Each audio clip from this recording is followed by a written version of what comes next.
नमस्कार दोस्तों, आज अपन यूरोप महाद्वीप के बारे में पढ़ते हैं। तो सबसे पहले ये यूरोप का मैप है। इसमें अपने को बताया गया है कि यहाँ पे स्पेन और पुर्तगाल की सीमा पर है कैंटब्राइन पर्वत, और यहाँ पे है पिरेनीज पर्वत। ये है एपिनाइन जो इटली में है, पिंडस जो ग्रीस में है, आल्पस ये इंपॉर्टेंट है आल्पस, और फिर है पेनाइंस ये इंग्लैंड में है। फिर इसमें बात करते हैं अपन कॉकेसस पर्वत। ये कॉकेसस पर्वत यहाँ कैस्पियन सागर है, यहाँ काला सागर है, इन दोनों के बीच में है कॉकेसस पर्वत।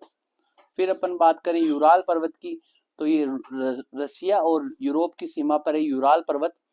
और फिर ये अपने को खंड पर्वत कुछ बता रखे हैं।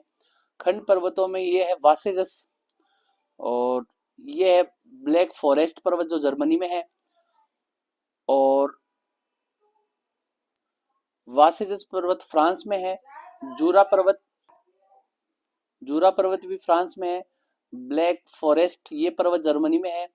और एक है अपना हॉर्ज पर्वत, ये हॉर्ज पर्वत ये भी जर्मनी में है। तो ब्लैक फॉरेस्ट भी जर्मनी में है, वासेजस फ्रांस में है, जूरा फ्रांस में है। फिर अपन बात करें इसमें पेनाइंस ये इंग्लैंड में है। फिर अब इसमें जो ये बनाए हुए हैं 1 2 3 4 ये है पठार। पठारों में अपन बात करते हैं सबसे,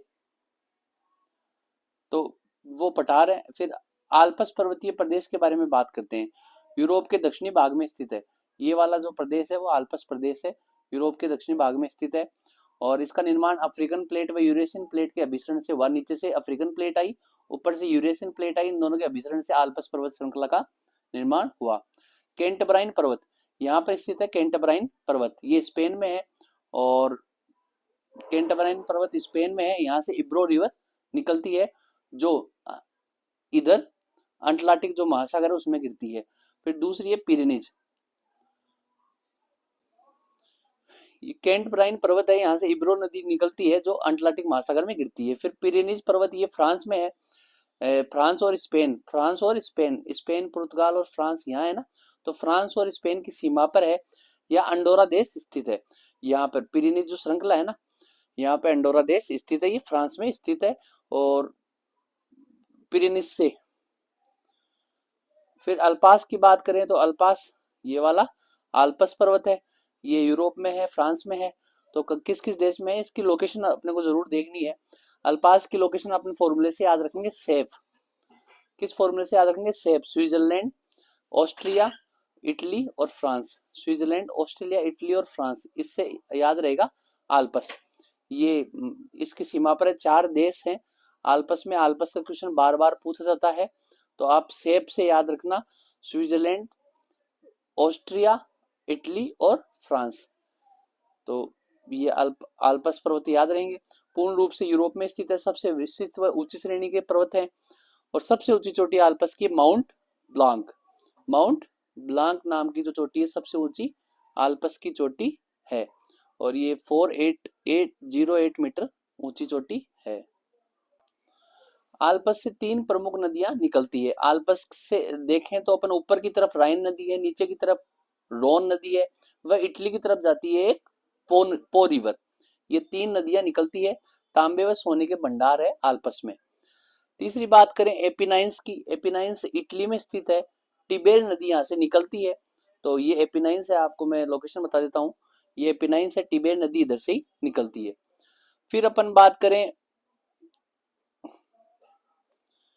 एपिनाइंस के बाद में, भाई इनकी लोकेशन आप देख लेना, लोकेशन से ही सवाल आएगा, मैच करवाने वाला क्वेश्चन आता है। पिंडस ये ग्रीस यूनान में है पिंडस। और फिर काकेसस, वेरी इंपॉर्टेंट, काकेसस से क्वेश्चन आएगा, क्योंकि काकेसस में स्थित एल्ब्रुस चोटी यूरोप की सबसे ऊंची चोटी है। तो यही क्वेश्चन आएगा। एल्ब्रुस कहाँ है? रूस में है। वैसे सबसे ऊंची यूरोप की चोटी कौन सी है? एल्ब्रुस है। कहाँ है? काकेसस पर्वत में। काकेसस की लोकेशन ये है, इधर काला सागर है, इधर ये काकेसस है, इधर कैस्पियन सागर है, ऊपर अजोब सी है। तो ये काकेसस की लोकेशन है। यहाँ एक चोटी है एल्ब्रुस, ये बहुत फेमस है साहब, रूस में है, यूरोप की सबसे ऊंची चोटी है, 5642 मीटर ऊंची चोटी है। यूरोप व एशिया के बीच में अंतर महाद्वीपीय सीमा का निर्धारण भी काकेसस पर्वत करता है। इस प्रकार काकेसस पर्वत बहुत इंपॉर्टेंट हो जाता है। फिर अपन बात करें बल्कान, तो बल्कान या बुल्गारिया, तो बल्कान बुल्गारिया में है, सर्वोच्च चोटी इसकी बोटेब है। फिर कार्पेथियन, कार्पेथियन टेट्रा पर्वत भी इसको बोलते हैं। तो ये इनकी लोकेशन है। यहाँ पे बल्कान है, यहाँ पे कार्पेथियन है, ये काकेशस है, ये काला सागर है, ये कैस्पियन सागर है। ठीक है। फिर अपन बात करें तो अगला है पेनाइंस। तो मैंने आपको बताया इंग्लैंड में है, अपने को कंफ्यूज नहीं होना, पेनाइंस इंग्लैंड याद रखना है। यूराल पर्वत जो इधर था, यूराल पर्वत यूरोप व एशिया के साथ सीमा बनाता है। यूराल पर्वत प्राचीन वलित पर्वत है। यूराल पर्वत की सबसे ऊंची चोटी आपको याद रखना है नारोदनाया, नारोदनाया। ठीक है। यूराल नदी का उद्गम होता है और लोएस्क व पेट्रोलियम के भंडार है। तो ये यूराल पर्वत है, यहाँ से यूराल नदी आती है, कैस्पियन सागर में गिरती है। ठीक है। फिर अपन बात करें तो पठार। तो जो मैंने आपको बताया यहाँ है मेसोटा सेंट्रल का पठार, यहाँ फ्रांस में है मैसिप सेंट्रल है, यहाँ जर्मनी में बवेरियन का पठार है, यहाँ बोहिमियन का मैसिप है जर्मनी में ही। फिर जो ऊपर है फिनोस्केवेंडियन, तो ये वाले इनके लोकेशन है। ये आ गया मेसोटा, ये मैसिप, फिर बवेरियन और फिर फिनोस्केवेंडियन, ये ऊपर नॉर्वे की साइड में, स्वीडन की साइड में फिनोस्केवेंडियन में ये पठार है यहाँ का। और जो फोर्थ नंबर का है वो अपना है बोहिमियन मैसिप। तो अपन एक एक करके पठारों को देखते हैं। मेसोटा सेंट्रल, ये स्पेन व पुर्तगाल, स्पेन और पुर्तगाल की सीमा पर है मेसोटा सेंट्रल। इसे आइबेरियन पठार भी बोलते हैं, आइबेरियन पठार भी बोलते हैं। स्पेन की राजधानी मैड्रिड वो इसी पठार में है, मेसोटा सेंट्रल पठार में। फिर दूसरा बात करें तो अपन मेसोटा सेंट्रल से टेगस नदी बहती है और लोएस के भंडार है। दूसरा मैसिप सेंट्रल, मैसिप सेंट्रल मैंने आपको बताया फ्रांस में है। यहाँ लोआर व सीन नदी, कौन कौन सी, लोआर व सीन नदी गुजरती है और अंगूर की खेती होती है, इसलिए वाइन का उत्पादन फ्रांस में बहुत अच्छा किया जाता है। तीसरा बवेरियन का पठार, ये जर्मनी में है, लोएस के भंडार है। फिर चौथा अपन बात करते हैं बोहिमियन प्लेटो, बोहिमियन मैसिप, बोहिमियन मैसिप भी जर्मनी में है। फिर फिनोस्केवेंडियन, ये है अपने जो ऊपर स्केवेंडियन कंट्रीज है, उत्तर पश्चिमी यूरोप में है, विश्व के पुराने भूभागों में से एक है, सिल्ड का उदाहरण है। लोहे व तांबे के भंडार यहाँ पे मिलते हैं। खूब सारे फियोर्ड्स यहाँ पे हैं, देखने को मिलते हैं। अब ये फियोर्ड्स क्या होते हैं, जलमग्न हिमनद घाटियां होती है नॉर्वे और इसके आसपास में। देखा जाए तो फियोर्ड्स का क्वेश्चन पूछा जाता है, भाई नॉर्वे का तट है, वहां पे खूब सारे फियोर्ड्स हैं, वो फियोर्ड्स टूरिस्ट पर्पज के लिए खूब लोग देखने भी जाते हैं, इसका क्वेश्चन आता भी है। तो फियोर्ड्स में उनका नाम है, याद रखना आप, बोकना फियोर्ड्स, सोगने फियोर्ड्स, ये नॉर्वे में है। हजार झीलों का देश फिनलैंड है। ये सब ऊपर वाली नॉर्डिक कंट्रियों के बारे में बात कर रहे हैं। मैदानों में इंपॉर्टेंट है भाई स्टेपी मैदान, ये यूरोप से लग कर एशिया तक फैले हुए हैं, लगभग 8,000 किलोमीटर तक फैले हुए हैं। और जो डेन्यूब रिवर है, ये डेन्यूब रिवर पूरे यूरोप को चीरती हुई जाती है। तो डेन्यूब रिवर के बेसिन क्षेत्र में हंगरी से लेकर, यूरोप में हंगरी से लेकर चीन तक फैले हुए हैं। 8,000 किलोमीटर की दूरी में शीतोष्ण कटिबंधीय घास के ये मैदान है। यहाँ पे 20 से 50 सेमी की वर्षा होती है, अर्धशुष्क परिस्थितियां पाई जाती है, चरणोजम मृदा है और छोटी व पौष्टिक घास यहाँ पे पाई जाती है, इसलिए कृषि व पशुपालन के लिए उपयोगी है। हंगरी के क्षेत्र में जो आपको बता रहा हूं मैं स्टेपी है, इसको हंगरी में पुस्ताज घास बोलते हैं या पोनोनियन स्टेपी भी बोलते हैं। झीलों की बात करें तो वार्नन झील ये स्वीडन में है, ऊपर स्वीडन, फिनलैंड और नॉर्वे में 3 झीलें हैं। साइमा झील फिनलैंड में है और नॉर्वे में हार्निन हार्निंडलस्वानेट झील है, नॉर्वे में है। तो ये 3 झीलें पूछा नहीं जाएगा। बाकी लाडोगा झील इंपॉर्टेंट है, इसके आगे भी कुछ झीलें इंपॉर्टेंट, लाडोगा झील इंपॉर्टेंट है। लाडोगा झील रूस में स्थित है और यूरोप की सबसे बड़ी मीठे पानी की झील है। यहाँ से नेवा नदी निकलती है। मछलियां की विभिन्न प्रजातियां लाडोगा झील में देखी जाती, लाडोगा और ओनेगा 2 झील पास पास में है। ओनेगा झील, ओनेगा झील भी रूस में स्थित है, यूरोप की दूसरी सबसे बड़ी मीठे पानी की झील है। स्वीर नदी का उद्गम होता है जो लाडोगा झील में जाकर गिरती है। भाई ये ओनेगा झील है ना, यहाँ से स्वीर नदी जाएगी और लाडोगा झील में गिरेगी। लाडोगा झील में बहुत सारी मछलियां हैं, तो ये स्वीर नदी के बारे में आप याद रखना। ओनेगा झील के बारे में याद रखना, लाडोगा झील से नेवा नदी का उद्गम होता है। कॉन्स्टांस झील ये जर्मनी, स्विट्जरलैंड व ऑस्ट्रिया में है। जर्मनी, स्विट्जरलैंड व ऑस्ट्रेलिया में है कॉन्स्टांस झील। मीठे पानी की झील है, राइन नदी द्वारा निर्माण होता है। जो मैंने बताया ना, राइन नदी ऊपर की तरफ जाती है, इसके द्वारा कॉन्स्टांस झील का निर्माण होता है। दक्षिणी जर्मनी में मीठे जल का प्रमुख स्रोत है। भाई जर्मनी में जल का प्रमुख स्रोत है कॉन्स्टांस झील।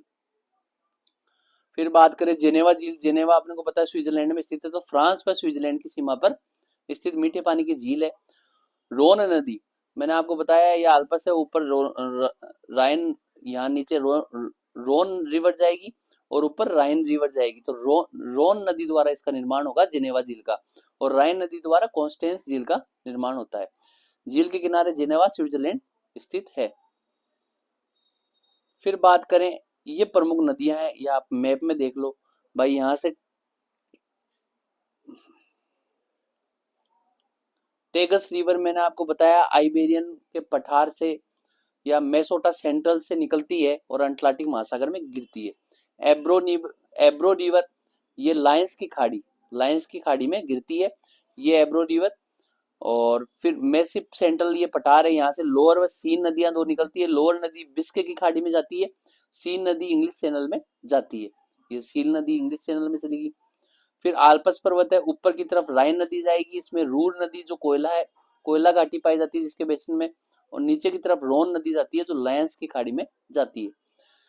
और इटली में यहाँ पे टिबेर रिवर है जो लायंस की खाड़ी में गिरेगी, और आल्पस से एक नदी पो आती है जो एड्रियाटिक सागर में गिरती है। और जो ब्लैक फॉरेस्ट है जर्मनी में, यहाँ से डेन्यूब रिवर पूरे यूरोप को चीरती हुई काला सागर में गिरती है। इसी के मैदानों में स्टेपी मैदान है। प्राग से निकलती है स्प्री, ये एल्ब में मिलती है और ये उत्तरी सागर में गिरती है। और विस्टुला एक रिवर है जो बाल्टिक सागर में गिरती है। फिर बात करें अपने काला सागर में निस्टर, नीपर या नीपर नदी गिरती है, निस्टर गिरती है। ऊपर वल्डाई की पहाड़ी है, वहां से वोल्गा रिवर निकलती है। वोल्टा रिवर तो साउथ अफ्रीका में है, साउथ अफ्रीका महाद्वीप में है। और जो वोल्गा रिवर है ये वल्डाई की पहाड़ी से यूरोप में है, बाकी ये रशिया में निकलती है और कैस्पियन सागर में गिरती है। और ये डोन नदी है, उससे डोनटेस्ट रिवर जुड़कर एजोब सागर में गिरती है, और एक नहर द्वारा वोल्गा नदी व डोन नदी को जोड़ा गया है। और यूराल से यूराल रिवर निकलती है जो कैस्पियन सागर में गिरती है। और एक रिवर ये है थेम्स रिवर, ये इंग्लैंड में है जो इंग्लिश चैनल में गिरती है। इस प्रकार रिवर्स यूरोप में ये वह है। अपन बात करते हैं डेन्यूब रिवर, ये इंपॉर्टेंट भी है। ब्लैक फॉरेस्ट पर्वत जो जर्मनी में है, मैंने आपको बताया ब्लैक फॉरेस्ट हॉर्ज, तो ब्लैक फॉरेस्ट से निकलती है काला सागर में गिरती है, पूरे यूरोप में लगभग 10 कंट्रियों में से गुजरती है। यूरोप की दूसरी सबसे लंबी नदी है, नहर द्वारा राइन, जो ऊपर राइन जा रही है नीचे रोन जा रही है, इन दोनों नदी तंत्र से इसको जोड़ा गया है। राजधानियां कुछ इस नदी पर है, वियना, ब्रातिस्लावा, बुडापेस्ट, बेलग्रेड। ठीक है, तो वियना तो ऑस्ट्रेलिया की है, ब्रातिस्लावा स्लोवाकिया की है, बुडापेस्ट हंगरी की है, बेलग्रेड सर्बिया की है। तो बेलग्रेड सर्बिया की है, बुडापेस्ट हंगरी की है, ब्रातिस्लावा स्लोवाकिया की है, ये ऑस्ट्रेलिया की है। ठीक है, फिर राइन नदी आल्पस पर्वत से गुजरती है, निकलती है और ऊपर की तरफ जाती है, उत्तरी सागर में गिरती है। तो राइन नदी फ्रांस व जर्मनी के सीमा क्षेत्र पर वासिसस, यहाँ पे वासिसस है, यहाँ पे ब्लैक फॉरेस्ट है, इन दोनों के बीच से ब्रंस घाटी से राइन नदी जाती है। इसमें रूर नदी आके मिलती है। ब्रंस घाटी में बहने वाली विश्व की सबसे लंबी नदी राइन नदी है। नीदरलैंड में ऊपर, नीदरलैंड में राइन नदी पर, नीदरलैंड में ऊपर किनारे पर रोटरडम जो वेस्ट बंदरगाह है उसके पास डेल्टा बनाती हुई ये उत्तरी सागर में मिल जाती है।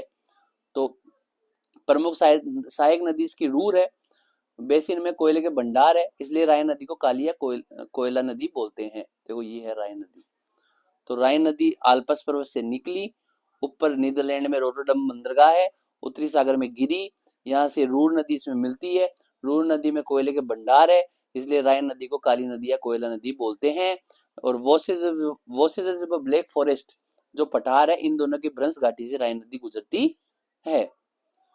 फिर बात करें अपन पो रिवर की, तो आल्पस पर्वत से पो रिवर आती है और एड्रियाटिक सी, जो इटली के साइड में एड्रियाटिक सी, यहाँ पर गिरती है। इटली की सबसे लंबी नदी है, इटली की गंगा इसको बोलते हैं। बेसिन में लोम्बार्डी का मैदान है और शहर है ट्यूरिन। ट्यूरिन शहर ऑटोमोबाइल के लिए फेमस है।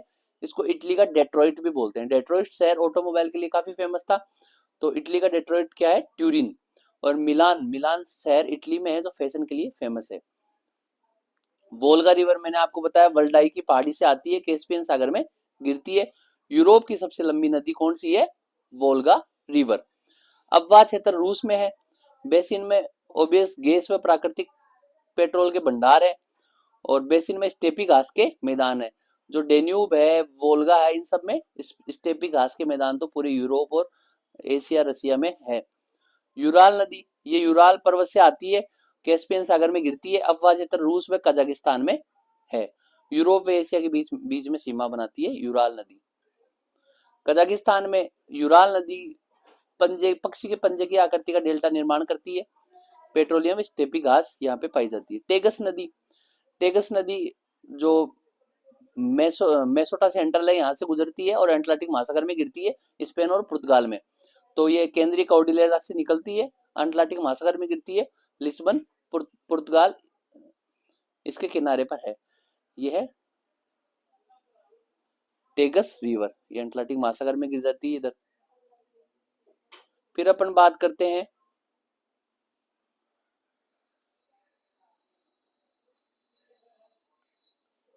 टेगस के बाद में बात करें इब्रो नदी। इब्रो नदी ये स्पेन स्पेन से निकलती है। और फिर लोआर नदी मेसी पठार से निकलती है, बिस्के की खाड़ी में गिरती है। फ्रांस की सबसे लंबी नदी है लोआर। सीन नदी की बात करें तो सीन भी मेसी से निकलती है, इंग्लिश चैनल में गिरती है। सीन तो इधर गिर जाएगी और लोआर इधर गिर जाएगी।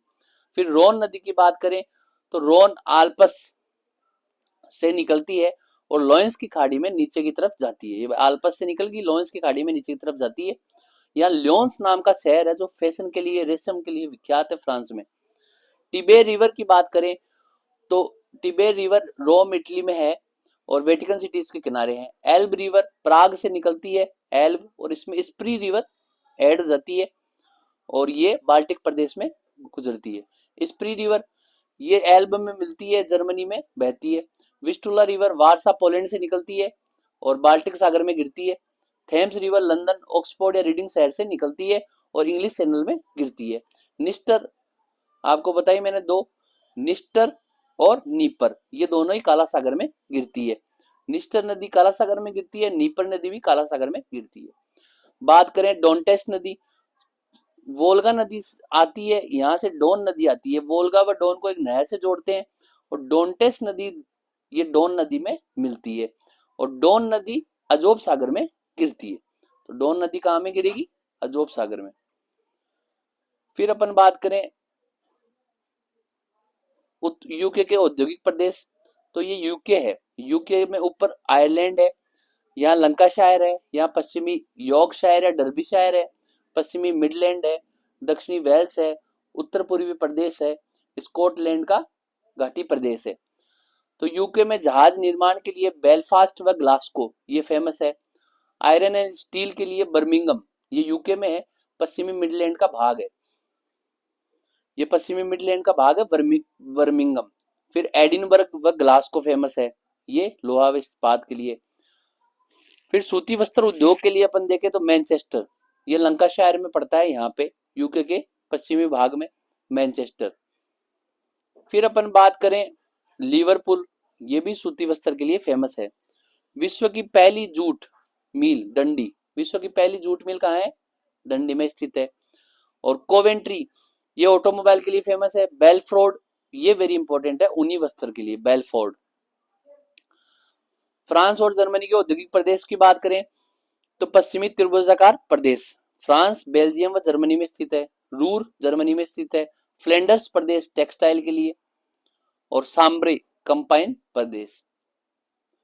एंटवर्प ये वेरी इंपॉर्टेंट है, हीरा काटने के लिए विश्व का सबसे बड़ा उद्योग एंटवर्प में लगा हुआ है।